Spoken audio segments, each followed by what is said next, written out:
Hello everyone.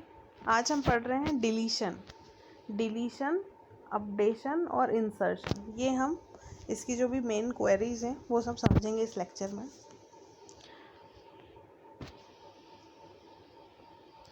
जब हमको table की सारी रोज डिलीट करनी है, ठीक है, डिलीट ऑल इंस्ट्रक्टर्स, यानी जितने भी इंस्ट्रक्टर टेबल में जितनी भी रोज हैं अगर आपको वो डिलीट करनी है तो आप क्या लिखोगे? Delete from instructor. Instructor table में जितनी भी रोज हैं 1 2 3 4 10 जितनी रोज है सारी रोज डिलीट हो जाएंगी उसी टाइम पे। जैसे आप delete all instructors from the finance department. अब आपने सोच लिया कि आपको किसी एक पर्टिकुलर डिपार्टमेंट के इंस्ट्रक्टर्स को ही डिलीट करना है और सारी रोज को डिलीट नहीं करना है, तो हम क्या करेंगे? कंडीशन लगा देंगे। कंडीशन कैसे लगाते हैं? डिलीट फ्रॉम इंस्ट्रक्टर वेयर के आगे आप जो भी लिखते हो वो कंडीशन होती है। Department name equal to finance, तो जो भी फाइनेंस डिपार्टमेंट नेम जिसका भी फाइनेंस होगा वो सारी रोज क्या हो जाएंगी? डिलीट हो जाएंगी। Delete all tuples in the instructor relation for those instructors associated with a department located in Watson building. अब आपको पहले वो सिलेक्ट करने पड़ेंगे कि वॉटसन बिल्डिंग में कौन कौन से डिपार्टमेंट है। तो select department name from department, तो डिपार्टमेंट टेबल से पहले हम फाइंड आउट करेंगे कि कौन कौन से डिपार्टमेंट हैं जो वॉल्सन में है। तो select department name from department where building equal to Watson, जिसकी भी बिल्डिंग के आगे वॉटसन एड्रेस आ रहा है वो डिपार्टमेंट इस सब क्वेरी से पहले फाइंड आउट हो जाएंगे।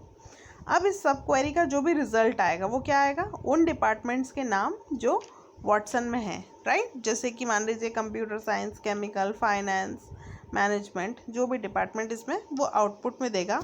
अब नेक्स्ट क्वेरी हमारी क्या है? Main query, delete from instructor where department name in एक कीवर्ड है। इन कीवर्ड का मतलब है इस ब्रैकेट के अंदर जो भी आ रहा है वो क्या कर रहा है? डिपार्टमेंट नेम इन, ये जो भी है उसको सिलेक्ट करके डिलीट करना है।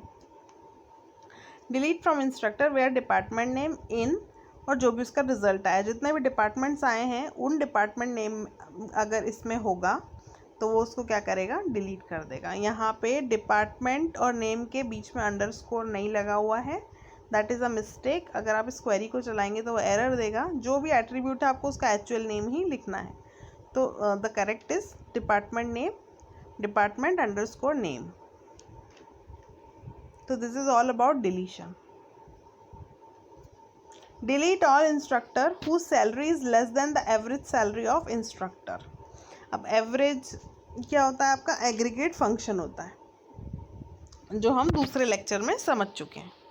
Delete from instructor where salary is less than select average salary. अब क्या करेगा? Select average salary from instructor, पहले वो कैलकुलेट करेगा एवरेज सैलरी को इंस्ट्रक्टर में से, उसका जो भी रिजल्ट आएगा अगर सैलरी उससे लेस देन है तो उसको डिलीट कर देगा।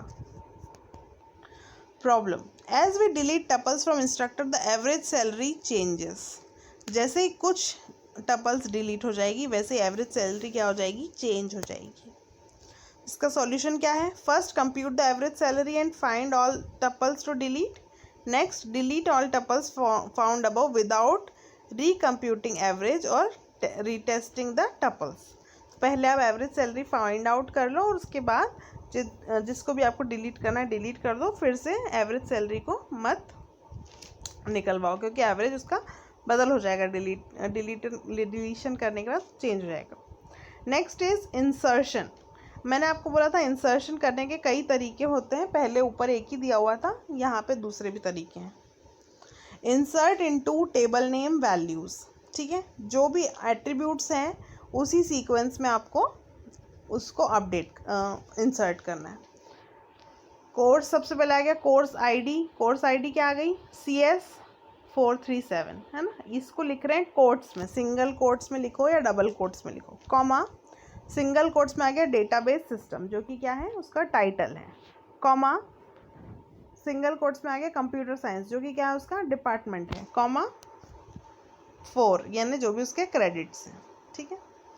इस तरीके से आप लिख सकते हो। दूसरा लिख सकते हो इंसर्ट इनटू टेबल नेम और उसके बाद सारे एट्रीब्यूट्स का नाम, जैसे ही आप एट्रीब्यूट्स का नाम लिखोगे उसके बाद उन्हीं एट्रीब्यूट्स में एंट्री होगी। अभी आपने सारे ही एट्रीब्यूट्स का नाम लिख दिया, course ID, title, department name और क्रेडिट्स। अगर आप इसमें से किसी एक को कम कर देते, राइट, कोर्स आईडी और टाइटल नहीं लिखते, फिर आप लिख देते course ID comma department name comma credits और वैल्यूज़ में लिख देते CS437 comma computer science comma 4।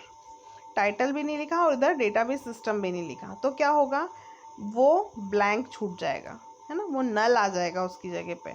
अगर वो नॉट नल नहीं है, क्रिएट टेबल के टाइम पे आपने उसको अगर नॉट नल नहीं लिया तो वो क्या हो जाएगा, वो खाली छूट जाएगा। Add a new tuple to student with total credit set to null. अगर आपको बाय डिफ़ॉल्ट नल सेट करना है ना, इस तरीके से ना कर, जैसे मैंने बताया वैसे नहीं करना है, तो आप क्या कर सकते हो, नल भी लिख सकते हो, है ना। कोट्स में आपने दिया आईडी और जो भी स्टूडेंट का नेम है और डिपार्टमेंट है, और उसके बाद आपने क्रेडिट में क्या लिख दिया, नल, तो वो क्या फिल कर देगा उसकी जगह पे, null. Make each student in the music department who has earn more than 144 credits hours an instructor in the music department with the salary of this.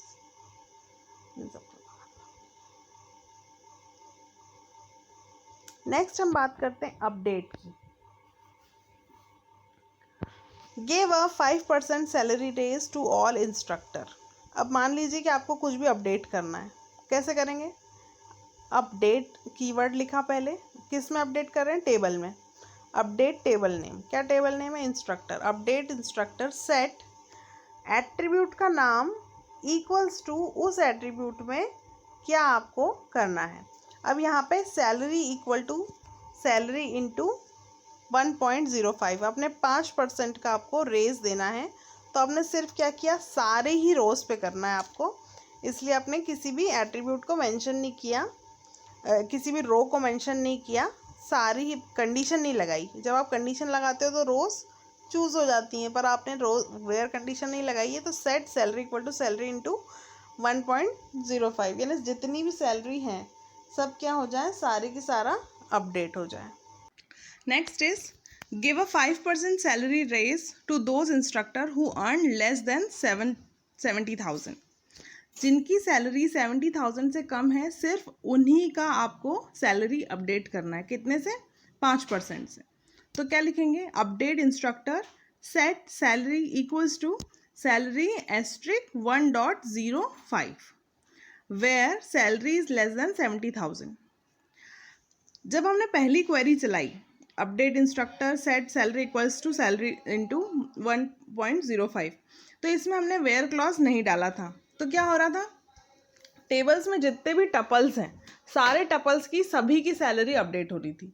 पर अगर हमको कुछ स्पेसिफिक टपल्स की ही एंट्री चेंज करनी है, तो हम क्या लगाते हैं, वेयर कंडीशन लगाते हैं, where salary is less than 70,000, जिनकी सैलरी 70,000 से कम है वो टपल सिलेक्ट हो जाएंगे और उनकी सैलरी बढ़ जाएगी। Give a 5% salary raise to instructors whose salary is less than average. अब एवरेज से जिसकी कम है उसके आपको सैलरी बढ़ानी है, तो यहाँ पे वेयर कंडीशन में क्या आएगा, सैलरी लेस देन, सब क्वेरी आएगी select average salary from instructor. Instructor से एवरेज सैलरी कैलकुलेट होगी, उसका जो रिजल्ट आएगा वो देखा जाएगा कि सैलरी से अगर कम है, उसकी सैलरी उससे कम है, तो अपडेट क्वेरी चल जाएगी। This is all about update. Some more updates हम देख लेते हैं। Increases salaries of instructor who salary is over 1 lakh by 3% and others by 5%। अब इसमें हमको क्या करना है, इफ एल्स तो हम कर नहीं सकते, दो हमको अपडेट लगाने पड़ेंगे, और दोनों के वेयर क्लॉज में क्या आ जाएगा, वेयर सैलरी इज 1 लाख से अगर ज़्यादा है तो, और अगर 1 लाख से कम है तो क्या करना है ना। अगर 1 लाख से ज़्यादा है तो आपको इंटू 1.03 करना है, और उससे अगर इक्वल्स टू या कम है तो 1.05 करना है। The order is important. अगर आप इसको ऊपर नीचे लिख दोगे, ठीक है, तो सैलरी इंक्रीमेंट के बाद क्या होगा, उनकी जिनकी 1 लाख नहीं थी उनकी भी बढ़ जाएगी और 1 लाख हो जाएगी, तो 2 इंक्रीमेंट लग जाएंगे। इसीलिए हम पहले किसकी लगाएंगे, जिसकी सैलरी 1 लाख से ज़्यादा है उसको पहले लगाएंगे, क्योंकि हो सकता है जो 1 लाख से कम है उनका इंक्रीमेंट होके फिर उनकी 1 लाख तक पहुंच जाए। So this is all about delete, update and insertion.